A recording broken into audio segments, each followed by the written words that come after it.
Hello, ഇന്ന് എൻ്റെ വീട്ടിലെ അച്ഛമ്മയും അതുപോലെ അച്ഛനും തമ്മിലാണ് വീട്ടിൽ വഴക്ക്. അതായത് ഞാൻ രാവിലെ ഉറങ്ങി എണീറ്റ് വെളിക്ക് ഇറങ്ങിയതും TV റിമോട്ട് പൊട്ടിയിരിക്കണം. അപ്പൊ തന്നെ എനിക്ക് തോന്നി അച്ഛന് ദേഷ്യം വന്ന് എറിഞ്ഞു പൊളിച്ചതാണെന്ന്. അച്ഛമ്മയാണെങ്കിൽ രാവിലെ തന്നെ മുറ്റത്ത് നിന്നിട്ട് എന്തൊക്കെയൊക്കെയോ ദേഷ്യം വന്നിട്ട് അച്ഛന് ചീത്ത പറഞ്ഞുകൊണ്ടിരിക്കണം. അച്ഛൻ്റെ കയ്യിൽ പോയിട്ട് എന്താ കാര്യം ചോദിച്ചപ്പോൾ രാവിലെ അച്ഛമ്മക്ക് ഈ ചായ വെച്ച് കൊടുത്തപ്പോൾ അറിയാണ്ട് അത് ഇടത്തെ കൈ കൊണ്ട് ചായ കൊടുത്തു എന്ന് പറഞ്ഞിട്ടാണ് അച്ഛമ്മ പിണങ്ങിയിട്ടിരിക്കുന്നത്. അച്ഛമ്മ പിണങ്ങിയെന്ന് പറഞ്ഞാൽ ഒറ്റയ്ക്ക് ഇരുന്ന് ഇതുപോലെ മുഖം വാട്ടി ഇരുന്ന് എന്തെങ്കിലുമൊക്കെ കുറ്റം പറഞ്ഞിട്ടേ ഇരിക്കും. എനിക്കത് കേൾക്കാൻ വയ്യാന്ന് പറഞ്ഞ് മിണ്ടാണ്ട് ടെറസിന് മുകളിൽ പോയിട്ട് ടെറസൊക്കെ ഒന്ന് നനച്ചിടുകയാണ്. അച്ഛനുമായിട്ടാണ് രാവിലത്തെ പ്രശ്നം.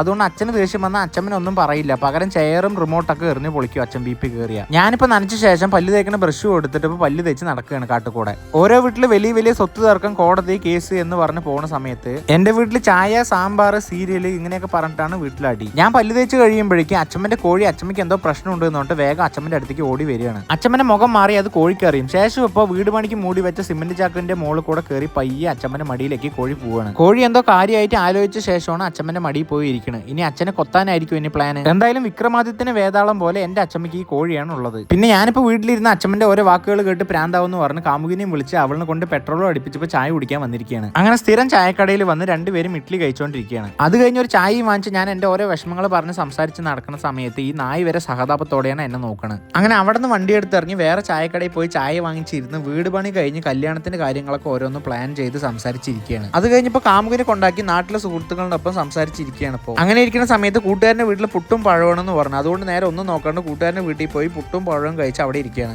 അങ്ങനെ കുറച്ച് കഴിഞ്ഞ് അവിടെ നിന്ന് ഇറങ്ങി നാട്ടിലത്തെ വേറൊരു കടയിൽ പോയിട്ട് നല്ല പൊറോട്ടയും ബീഫും കഴിച്ച് തിരിച്ച് വീട്ടിൽ പോയപ്പോൾ അച്ഛമ്മ ഒരു പ്രശ്നമില്ലാത്ത പോലെ കൂളായിട്ടാണ് ഇരിക്കുന്നത്. എൻ്റെ അച്ഛമ്മയ്ക്ക് രാവിലെ ഒരു സ്വഭാവം, ഉച്ചയ്ക്ക് വേറൊരു സ്വഭാവം, വൈകുന്നേരത്തെ മറ്റൊരു സ്വഭാവം ആയിരിക്കും. എന്തായാലും അച്ഛമ്മയുള്ളതുകൊണ്ട് യൂട്യൂബിൽ വീഡിയോസ് ഇടാൻ ഐഡിയയ്ക്ക് ക്ഷാമമില്ല. അപ്പം ശരി, അടുത്ത വീഡിയോ ആയിട്ട് വരാം.